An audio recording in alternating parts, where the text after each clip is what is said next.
Modern cloud applications promise limitless scalability, but developers frequently encounter a persistent frustration: unpredictable serverless latency. Requests that should execute in milliseconds can suddenly bottleneck against an invisible wall of execution delays.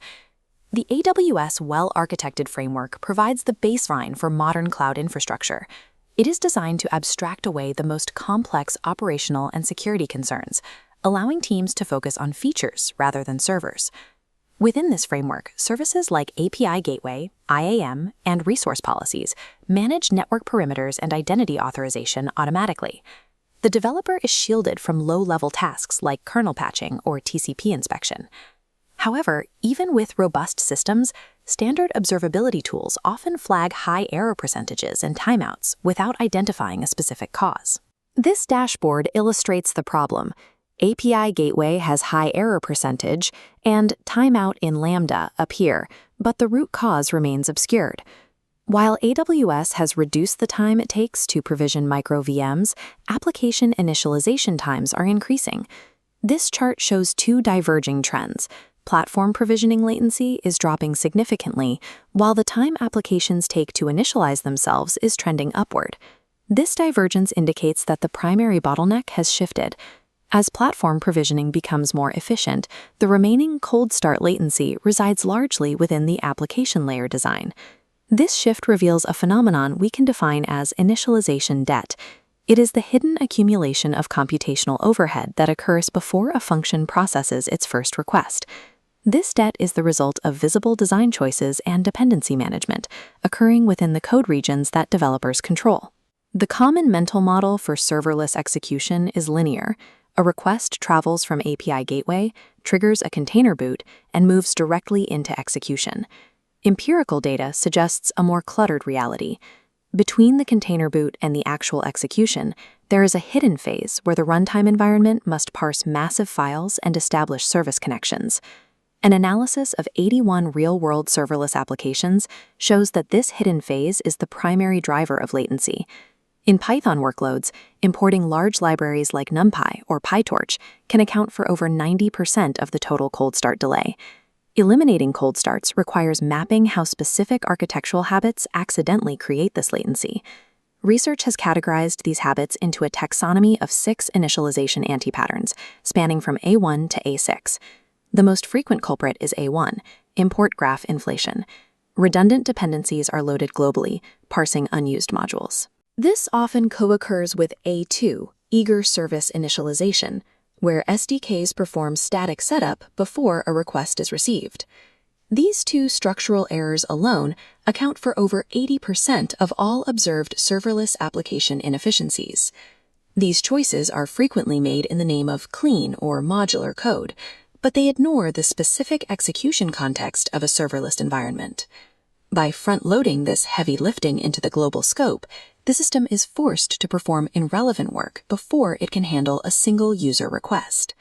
These architectural errors rarely occur in isolation. Instead, they cluster together to create cascading delays. This heat map illustrates the co-occurrence of anti-patterns. Note the high-frequency cluster at the intersection of A1 and A2. Excessive dependency loading coincides with premature service setup. This relationship extends to A6, creating a compounding triad that halts the process during synchronous network calls. For example, a top-level import pulls in the AWS SDK, which immediately instantiates an S3 client. This forces a blocking network validation call before the handler function can even begin. This makes cold starts highly predictable. They are the result of specific chain reactions between dependency scope and I/O boundaries. If these patterns are so predictable, why do standard engineering tools frequently fail to identify them? This is due to a challenge called L1, import time execution.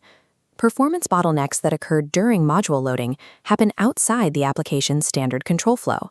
General-purpose dynamic profilers focus on steady-state execution, skipping over the initial load phase entirely.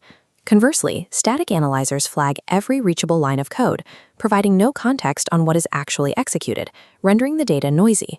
Cloud containers also introduce environment-dependent variables.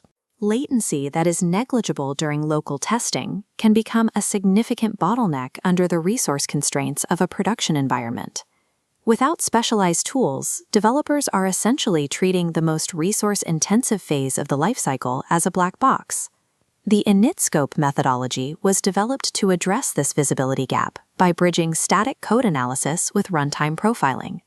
By intercepting the language's native import subsystem, the tool can log exact load times and call stacks for every module. It then correlates this initialization data with execution frequency during warm starts to build an annotated context tree. This calculates an inefficiency score, or U-score, initialization time divided by the usage count. A library with a high initialization cost that is never called will produce a critically high U-score. This mathematical approach identifies modules that are exceptionally costly to load, yet contribute nothing to the active execution path. Identifying the debt is only the first step. Paying it down requires two core refactoring strategies. The R1 strategy is lazy import. Moving imports directly into function handlers means the runtime only loads dependencies when required. The R2 strategy is the singleton lazy pattern. This defers initializing heavy SDKs until actually requested by the application logic. These methods dismantle the triad of dependencies, setup, and I/O. They ensure that blocking network calls only occur when the logic strictly requires them. Applying these strategies reduces the cold path footprint without rebuilding the application's core business logic. Reducing the cold path footprint depends on deferring dependency overhead until the specific moment of execution. Using usage-aware diagnostics and these refactoring strategies show significant improvements in engineering productivity. In real-world tests, the time required to diagnose complex initialization bottlenecks dropped by nearly 2/3. Bottleneck localization accuracy increased from 14% to 71%. This shift confirms that initialization can be managed as a traceable performance metric. The data confirms that the majority of modern cold start latency is a byproduct of application architecture rather than platform orchestration. To maintain high-performance serverless systems, engineering teams should establish explicit initialization contracts. These strict guidelines dictate how and when dependencies are permitted to load. Achieving a truly well-architected system requires treating the initialization phase as a formal architectural boundary that must be engineered with the same rigor as the business logic itself.